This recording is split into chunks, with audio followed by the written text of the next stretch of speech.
5 kilometers north of their base camp at Tuy Hoa, troopers of the 101st Airborne Division begin a search and destroy operation.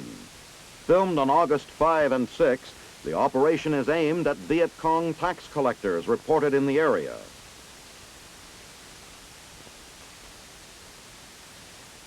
On the perimeter of the landing zone, the units are formed up for the sweep, and the advance begins.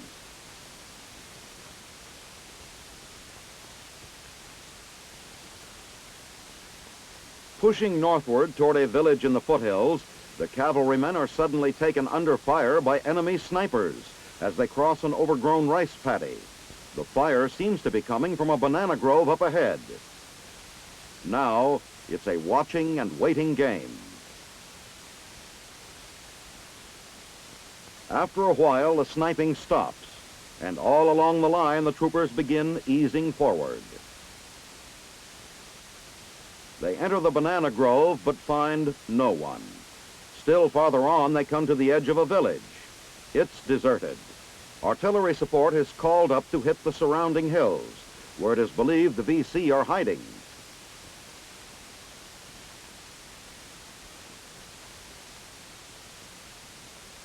During the rest of the day and the following day, as the Sky Troopers continue sweeping forward through suspected enemy villages, Viet Cong suspects come down out of the hills and surrender.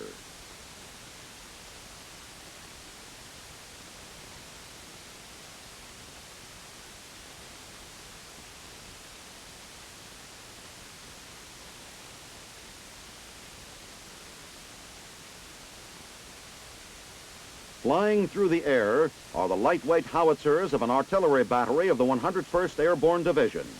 The guns are en route from Tuy Hoa to the area around Dong Huan, 15 kilometers to the north.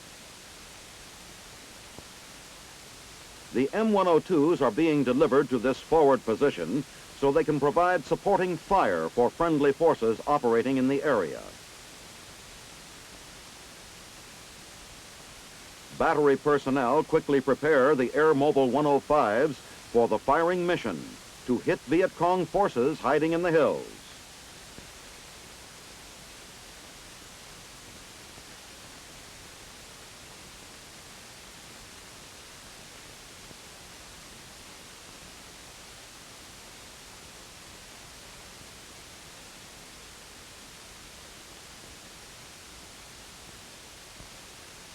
The firing rate is stepped up as observers report the VC are taking casualties and scattering.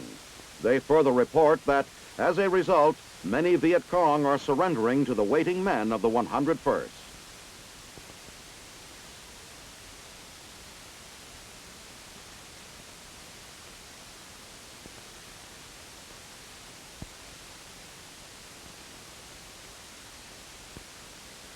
At anchor in Cam Bay, the Army aircraft maintenance ship Corpus Christi Bay, a converted seaplane tender, performs the functions of a floating maintenance depot. It is equipped for a wide variety of aircraft overhaul operations. Replacement parts for on-the-spot repairs are taken aboard the ship to support maintenance for both rotary and fixed-wing aircraft. With few areas on the vessel large enough to accommodate extensive airframe repair, the Army flat top concentrates on overhaul of all types of aircraft components. Each man in the floating maintenance battalion has been trained in several aircraft maintenance specialties at the Army Aeronautical Depot Maintenance Center in Corpus Christi, Texas. The damaged or deteriorated components are brought from the combat zone directly to the maintenance ship for repair. This avoids the long, costly shipment back to depots in CONUS and ensures return of the items to combat in the shortest possible time.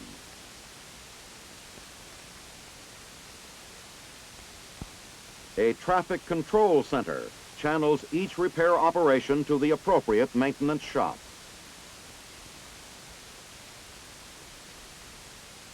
There are 32 separate aircraft maintenance shops aboard the Corpus Christi Bay, with capability for all types of disassembly, repair, and rebuild. The shops are equipped with latest tools and machinery for literally hundreds of detailed aircraft maintenance functions.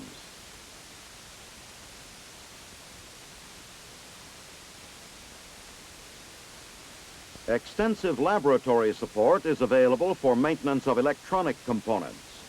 Specialists in avionics use complex testing equipment in checking out sensitive communications and guidance systems.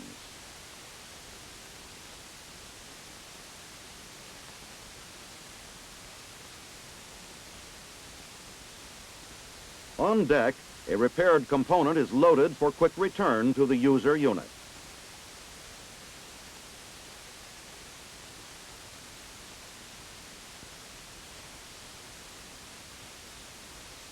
The Army's first floating aircraft maintenance depot offers complete mobility and flexibility of support to U.S. Army aircraft operations in Vietnam.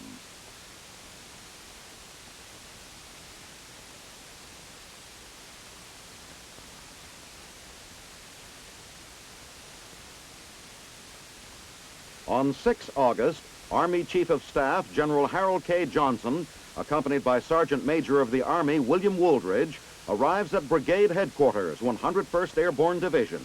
After being greeted by officers of various units, General Johnson and Brigadier General Pearson, commander of the 101st, hear the reading of a citation to Lieutenant Colonel Henry Emerson for gallantry under fire. The Army Chief of Staff then presents the Silver Star with First Cluster and his congratulations.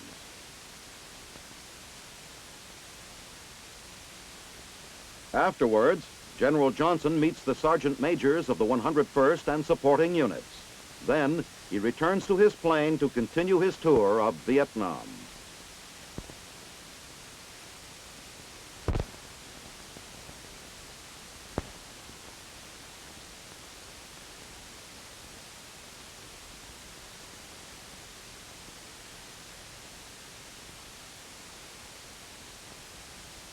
Army units of the Dominican Republic, including members of this Special Forces Battalion, are receiving training in counter-guerrilla and riot control tactics at a mountain school under the guidance of personnel of the U.S. Army's 82nd Airborne Division.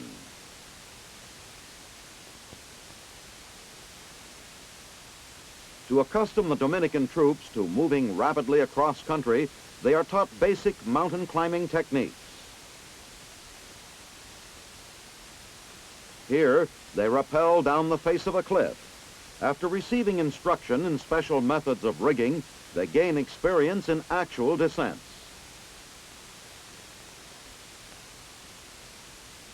The troops also learn to deal with other obstacles which they may encounter in pursuit of a guerrilla band.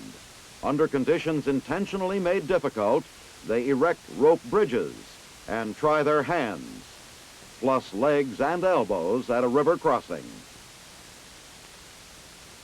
Because many of the soldiers cannot swim, United States instructors act as lifeguards. But there's a penalty for failure, a series of push-ups from a submerged rock.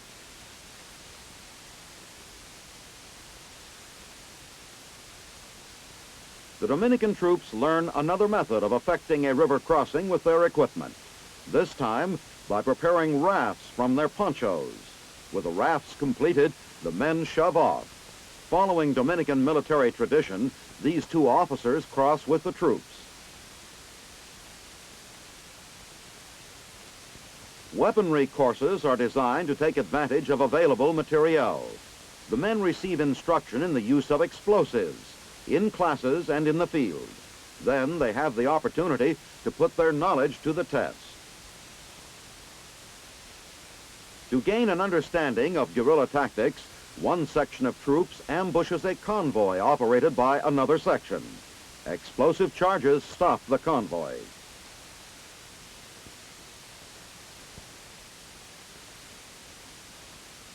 Then the attackers search convoy personnel, capture weapons, and retreat.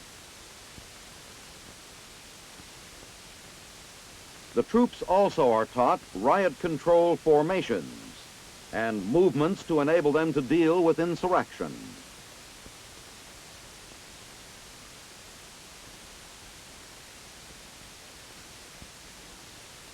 United States troops provide guidance as the Dominican forces progress in teamwork, military discipline, and esprit de corps.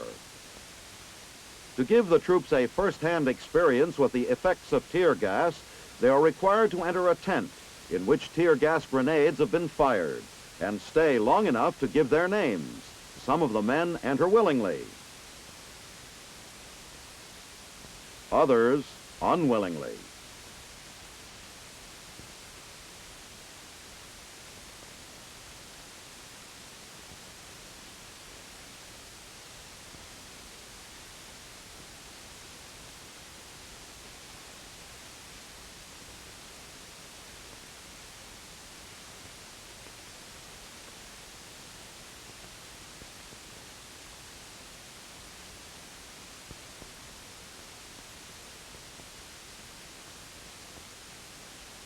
When the 7th Special Forces Group arrived in Constanza about a year ago, they found the city without public medical facilities. At that time, Detachment Commander Captain Nestor Pino investigated the situation and learned that the only hospital had been closed down by the government in 1963. The abandoned building had since become the home of 17 families who had taken refuge there after migrating to Constanza in search of employment. More than 100 persons, most of them children, were crowded into the small building.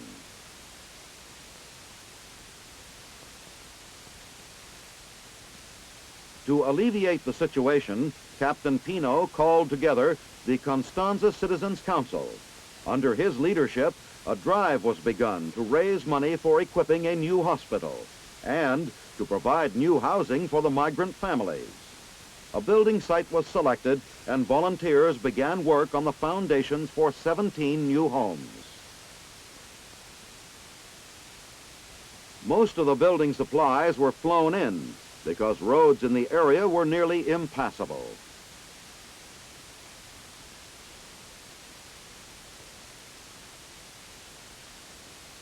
Loads of lumber, cement, and even food for the workers were trucked to the construction site.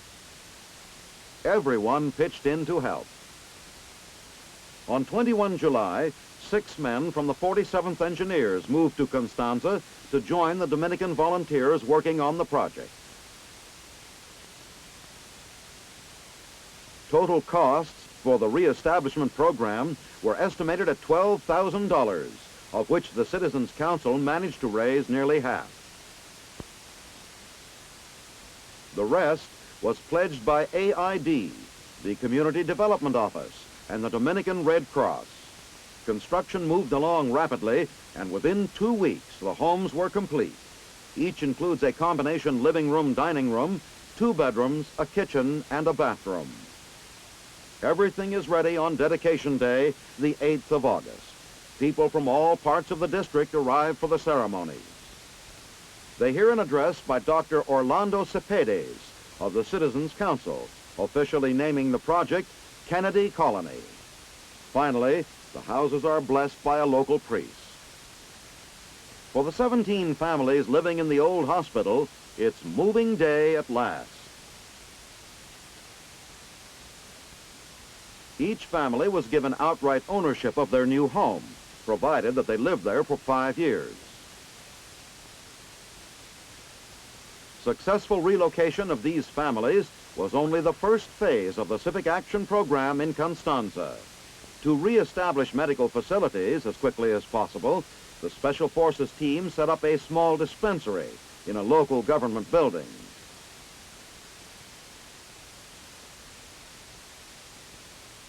Although staffed at first by Special Forces personnel, a local doctor soon agreed to lend his services. Here, he treats a small boy with severe burns on both feet. Dental as well as medical aid was offered, and as the lines of patients grew, a local girl was trained as a nursing assistant.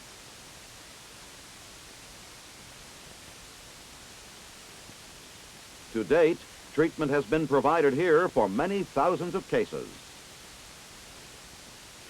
The success of the Constanza dispensary is being duplicated in the town of La Vega, 48 kilometers away. Here, another 7th Special Forces team has set up 2 dispensaries in the past year. As in Constanza, local volunteers donate their time in exchange for medical training. This dispensary handles 150 patients a day, and when the Special Forces team leaves, the work will be carried on by the newly trained assistants with the part-time help of local physicians. In the meantime, medics work around the clock to provide free medical attention to needy Dominicans.